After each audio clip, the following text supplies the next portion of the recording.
Eno sanjelele kadama munafe yazala mbaba agudde mu bintu bagenda kumuwa omutimbe n'obutimbe bw'obukadde bwa ssente nga kwotadde okumuliyirira byonna bye bazze bamuyisaamu ate nga yabazaalira omwana nga kwotadde n'okumukuba embaga eyugumya ebitooke era enteekateeka zigenda mu maaso.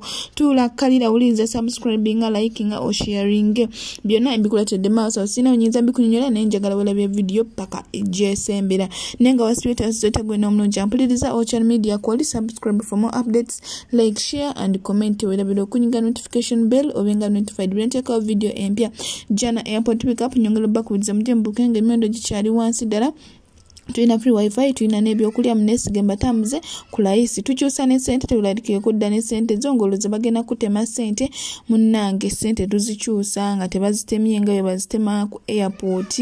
Tulambuza family airport ne bakulangola ndinga kubwerere tuina free wifi ate nga tugaba n'ebyokulya munesiga mbatambuze kulayisi katugene maso ne sister afe ate tuyongere n'amawulire amalala.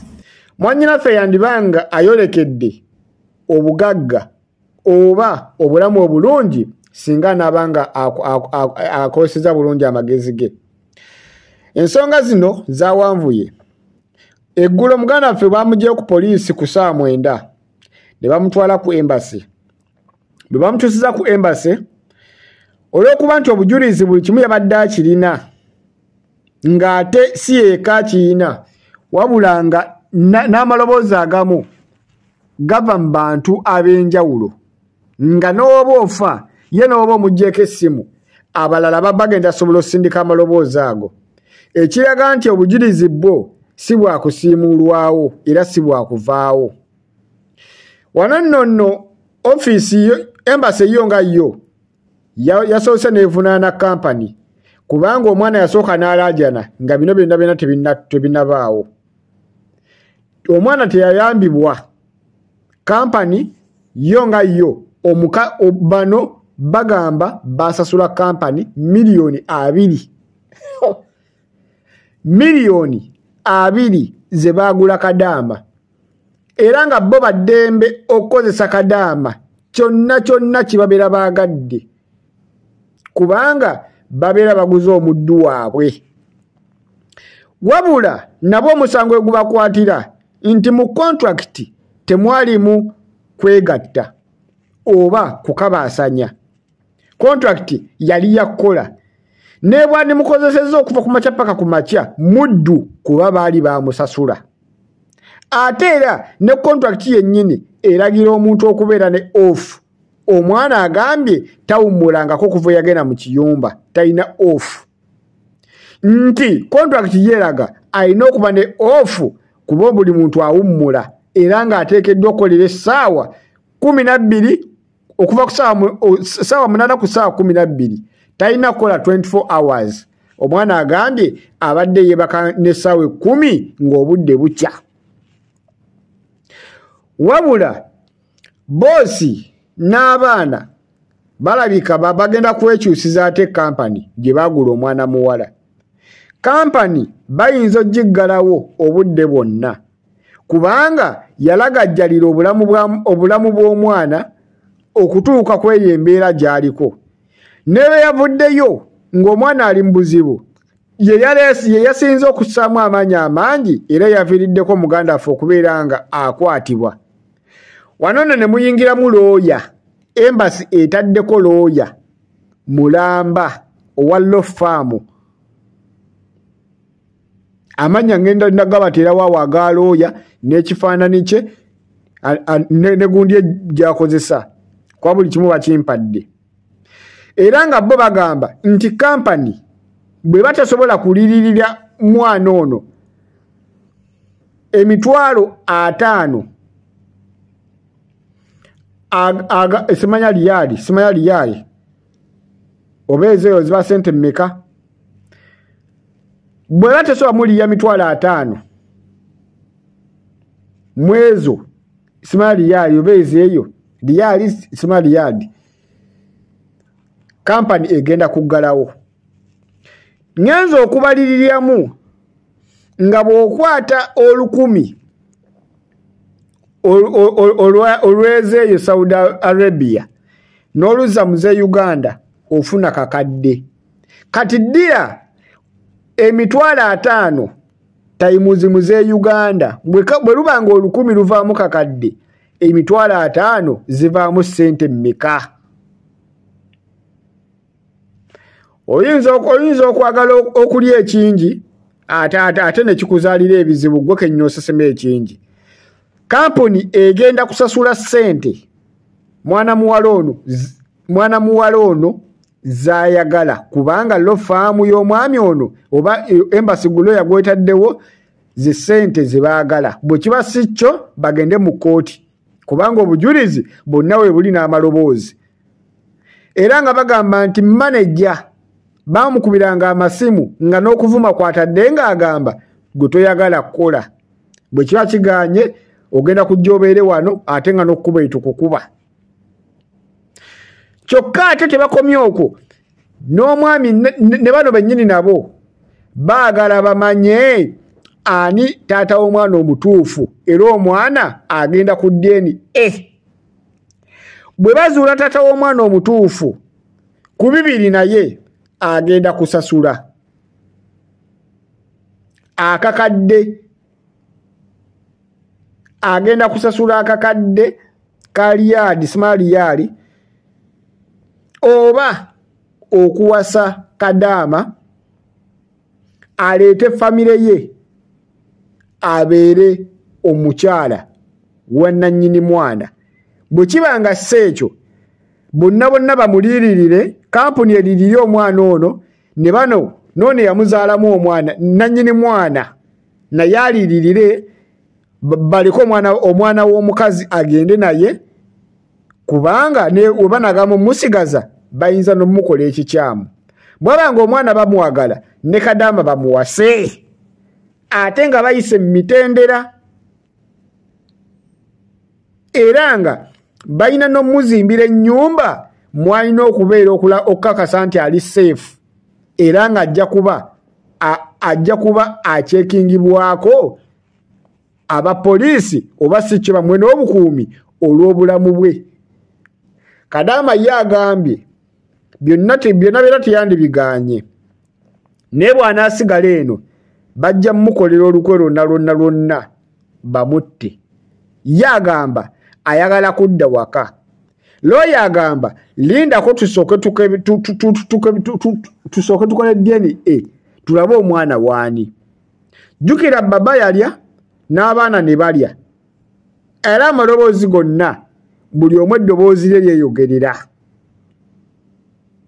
Wuliriza Kadaama ye nga ye bamugambye bagenda muwa obukuumi kubanga amateeka gakola. Bw'abanga bakikola nga bakikola mu bukake kale basasule ssente ezinalabirira omwana agende n'omwana we. Bwe kiba sekyo nga baagala sigaza mwana bamuwase Kadaama aleete ne famire ye yonna bazadde be baganda be n'abaana bw'aba ayina aleete babeere eno ate nga bamulabirira bamuwadde wasula saavisi zonna ng'omuntu weno z'aba alina okuba nazo ng'aziina kubanga omwana munnansi si mugwira. Omwana munnansi si mugwira alina okufuna saavisi zonna. Tebabatumako kwegatta oba kwebaka ku mwana kumutuusa kweyo embeera. Wano nno gwali eyo bw'obanga oyita mu mbeera efaanaganako bw'etyo njagala okozesa tricks ze zimu muganda waffe ono ze yakozesa. Obudde buno muganda waffe ali mu mikono emituufu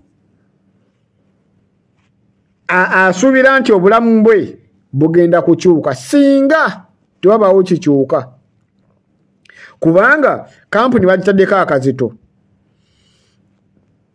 ne kampani etadde ku boosi akazito kuba yo kampani egamba ketwale omwana ono ku DNA balaba nti taata w'omwana ne kampani egamba ono ne baboosi nabo bagamba bano be baalagajjala babaye akiri bona bakkiriza nti baakikola naye nti bo bagamba tebaali ku nnomo yaabwe. Ompulya bulungi katuge wenna ali eyo ayita mu mbeera efaanaganako bwetu. Kino kikuwa ekyokuyiga. Temuggwamu maanyi, mube n'essuubi, obuwanguzi bujja kujja. Twabagamba nti obugagga bujjira mu buli mbeera yonna. Kati abawaddeyo omwana ono bayinza okuba nga bamuwaddeyo nga bagala ssente, kumbe bamukubira kkubo ligenda mugaggawaza. Nabwekityo sisitaffe twongere muteeka mu ssaala asobole okufuna obwenkanya. Ate nekino tekiyigula abo bonna abaana abeegatta ne bababa oba n'abaana b'ewaka. Oyinza okulaba nti oyo afunye chance n'afuna abamulwanirira n'afuna akakisa n'olowooza nti wayitidde naye woonoyitira. My dear, mufe okulaba nga mwegendereza. Omukisa gw'ono si gwe gugwo. Omuwala bw'asobola okujjambula mu bwensi, ebyono biyinza okuba birala n'ebyo biyinza okuba birala. So mubeere beegendereza. Mukole ekyabatwala mujja kudda Uganda mwegatte nga bwe mwagala emirundi n'emirundi. So mufube okulanga muwala nnyabo. Naye n'ekirala abantu abo otandika oti kumanyi eri abaana be batarepinga burepinzi oba batakwata bukwasi nga bakikola kyeyagalire oli n'akyenyumirizaamu nti nze nebaka ne baba nebaka n'abaana ne baani. Nze kasaba mpaka sente najja kukima sente najja kunona sente. Bane temwerabira nti abantu balwadde abantu balina sirimu abantu tebava ku madagala otulina fridge zaabwe biseesinga zibeera mu ddagala. Mirundi emeka gy'osanga abantu b'Uganda nga babeera ku madagala nga abantu eddagala libabeera ko lye banywa buli kiseera. So mbeere beegendereza baddiya temweyibaala kala tezibamalaamu ebitundu by'ekyama tebibalimba. Fuba okulaba ng'okola ekyakutwala. Abantu bangi era omubiri gubanja naye bantu bangi beerekereza yeekuuma ne yeebuulirira n'afuba okulaba ng'amala ku bulungi nnyo nga takwatibwako. Ekirala naye banneegattisi muzijjawa obuvumu mubujjawa obwegatta n'abo abantu abo nga bakyafu nga bawunya nga balina agalwadde nga balina infections obwagazi mubujjawa mazima ddala. Mpozi baga nti kiwumira amatama abiri naye ku bukyafu abantu abo baliko tebalina wasikiriza yadde n'akatono. Tebalina wasikiriza nze simanyi na bwagazi gye mu bujja naye nga ategeere mubeere beegendereza baddiya kambalekere Baby Hanuna. Let him continue. Find a better man, girl. Where am I going to get that man? Where?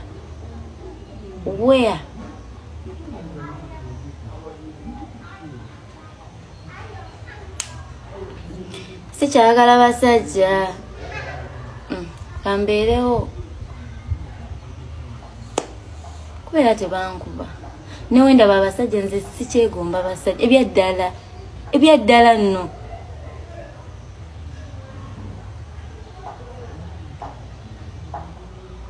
Nze siraba abasajja balala kyemmanya abawala bali eyo abamu bakitegeera. Obeera n'omuntu gw'oyagala obeera oyagala oweeka nga tolina mulala gw'oyagala naye watandika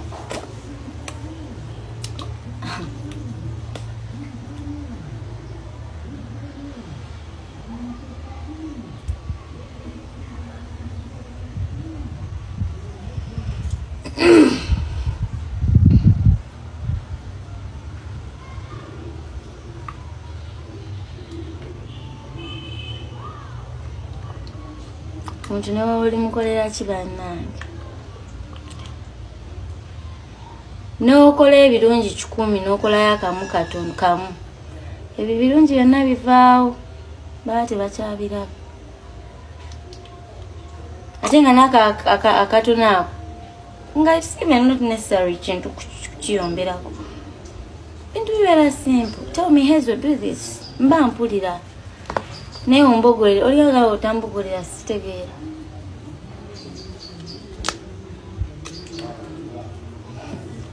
Ngaye ne omugambawo katini nga tobogodde agamba ombogolere.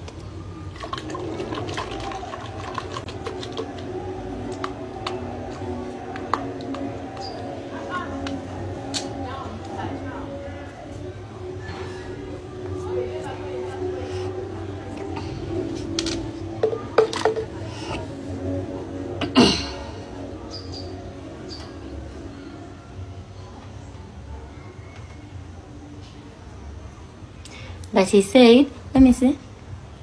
But he said he has always been telling you to wake up early. Okay, you guys, wait. I get you a more denga choke. In fact, omuntu oyebaka fe tukola bana mwe tukowa chocho sigenda balimba tukola atenze ogatako kola kuli ebyo tugenda ne tukola ebyo kola mu town wao no gatake emirimu gyoni waka okitegeera buli kimu ne oyina kimukolera nawe ate weefeeko ne biwaka and what ne mwebaka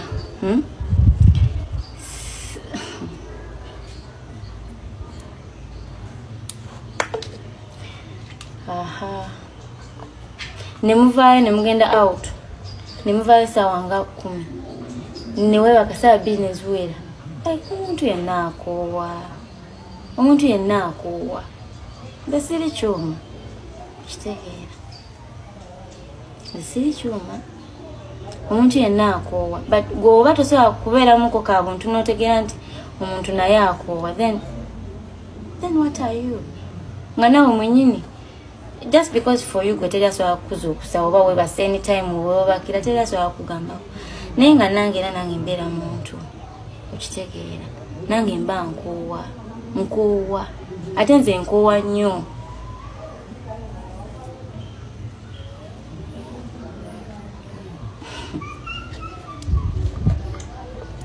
neno kola live just because I think even yesterday morning nade mugamba kumatinga mpulira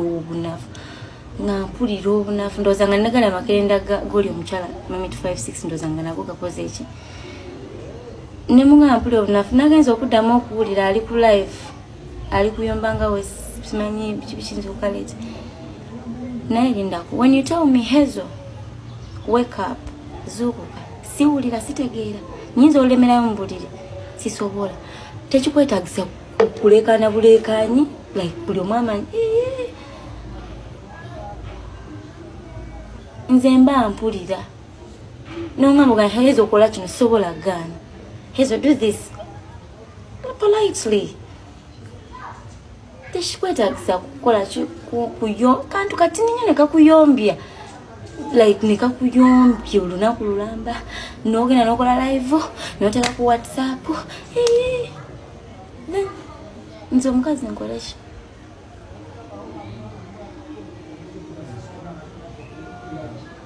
gwe tebikumalako mirembe ngoyomba buli dakiika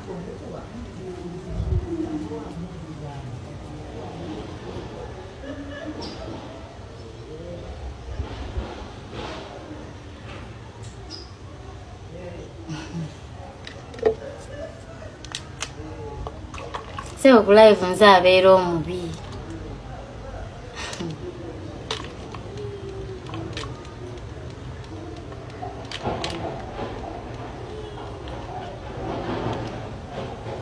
wali angambye oli mukozi period kansubire muwamwe temukola mirimu kuba sikiwa nti wali omukazi abeere waka n'atakola mirimu taliyo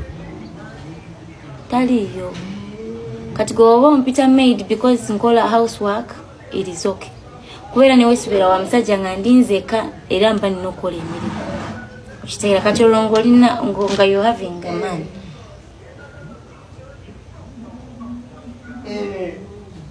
ola just olwawo kuzuuka nakuyomesa neno newe sawa olusawa emu nakuzukusa nakugamba